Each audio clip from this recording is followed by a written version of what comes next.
Mi nombre es Perla Susana Ramírez Barajas. Hablaré sobre la sentencia Rosendo Radilla Pacheco como parte de mi evaluación continua en la asignatura Derecho Internacional Público. Los temas a ver serán datos bibliográficos de Rosendo Radilla, el contexto social en el que se desenvolvieron los hechos del caso, el proceso ante la Corte Interamericana, las recomendaciones de la misma y las consecuencias jurídicas en el sistema judicial mexicano. Rosendo Radilla Pacheco nació el 14 de marzo de 1914 al oriente de Atoyac, Guerrero. Se casó con Victoria Martínez Neri, con quien tuvo 12 hijos. Fue un campesino, ganadero, caficultor y también un líder social de su época. Fungió como presidente municipal de 1955 a 1956. Ayudó en causas como la educación, la salud, la agricultura, la democracia. Donó un terreno para la construcción del Hospital Rural de Atoyac y también logró la construcción de la escuela primaria Modesto Alarcón. Como uno de sus hobbies tenía la composición de corridos de crítica social, y tenemos un fragmento del corrido 18 de mayo de su composición en donde cito: "Se regó sangre inocente por las fuerzas del Estado". El contexto social en el que se desenvolvía era la mal llamada guerra sucia, en donde se reprimía movimientos sociales de personas que se consideraban líderes en las localidades por su búsqueda de justicia, de libertad social, de democracia, de reformas agrarias, de educación y en sí de unas mejores condiciones de vida. Para 1976 se dice que Atoyac tiene el mayor número de secuestrados y desaparecidos del país. Y durante la época de los 70 se da una aprobiosa violación a los derechos humanos. Se instalan diversos retenes militares en las localidades con la función de saquear casas, de violentar personas y de detener a todo aquel que estuviera en contra del Estado. Los hechos del caso.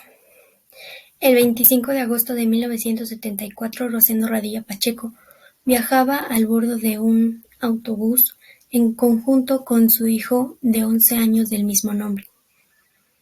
Estos viajaban en dirección a Chilpancingo desde Atoyac.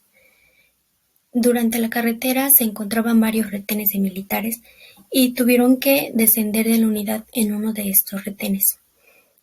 Los militares esculcaron a todas las personas y una vez de revisadas dieron la orden de que subieran a la unidad excepto Rosendo Radilla Pacheco y su hijo.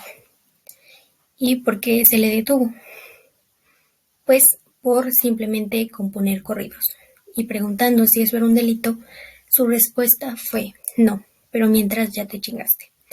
Lo único que hizo este padre fue darle indicaciones a su hijo, le dio dinero para pagar su pasaje y le dijo que regresara a casa para comunicarle a su familia que él se encontraba detenido por parte de los militares. Los familiares obviamente fueron a buscarlo a la base militar, pero nadie daba razón de así que su familia acude con Noguera Soto, que era el secretario particular del gobernador, pero no le da razón. Le dice que él no puede hacer nada puesto que es de carácter militar. Se publica también una carta de denuncia por la detención de su padre a manos del ejército en el Diario de Guerrero. Se acuden a oficinas del Partido Socialista de los Trabajadores a presentar una denuncia pública, pero simplemente nadie sabía nada. Y aunque recurrieron hasta la Ciudad de México buscando en cárceles, no dieron con su paradero. En 1992 se presenta una queja ante la CNDH por la desaparición forzada de su padre. Para 1999 se interpone una denuncia ante el Ministerio Público del Fuero Común en Atoyac. Para el 29 de noviembre del 2000 se interpone una denuncia a la PGR contra los generales Mario Arturo Acosta Chaparro y Francisco Quirós Hermosillo por su responsabilidad ante la desaparición de cientos de personas en la región. Para el 2001, la CNDH da la Recomendación 26/2001, en donde se basaba como el reconocimiento de la práctica de la desaparición forzada como una política de Estado. Para el 2001 se crea la FEMOSP, pero en el 2006 deja de existir por su poca eficacia. Y para octubre del 2005, ante el Juzgado Segundo en Acapulco, se solicita orden de aprehensión contra los generales Mario Arturo y Francisco Quirós. Estos son detenidos presuntamente por delitos de narcotráfico, no por este. Y se lo querían adjudicar a ellos como un homicidio, pero aún no aparecía el cuerpo. Así se fueron turnando el caso el juzgado cívico y tribunales militares. Juzgado cívico y tribunales militares. No se definía quién tenía la competencia verdadera del caso, aunque ahora sabemos que es de carácter civil, que no se debe atender en tribunales militares. El proceso internacional. Para el 2001, el 15 de noviembre, se presenta la petición ante la Comisión Interamericana de Derechos Humanos y esta es admitida en octubre del 2005. Para el 2008 se da el proceso a la Corte Interamericana, siguiendo así el proceso Comisión-Corte. Este dicta las violaciones a la Convención Americana sobre Derechos Humanos y la Convención Interamericana sobre Desaparición Forzada de Personas en su derecho a la vida, a la integridad personal, a la libertad personal, a las garantías judiciales y a la protección judicial. En la no práctica, permisión o tolerancia de desaparición forzada, en la adopción de medidas necesarias para tipificar el delito, en no ser sancionados por jurisdicciones de derecho común, en ser mantenido en lugares de detención oficialmente reconocidos y en aprobar, firmar, ratificar o adherirse a la misma. En la audiencia del 7 de julio del 2009 y el 23 de noviembre del mismo año se da la siguiente sentencia condenatoria en contra del Estado mexicano y se emiten las recomendaciones de concluir eficazmente la investigación y los procesos penales. El Estado deberá continuar con la búsqueda efectiva y localización inmediata del señor Rosendo Radilla. Está hecha parcialmente, puesto que se han realizado 6 búsquedas continuas, pero aún no se ha localizado.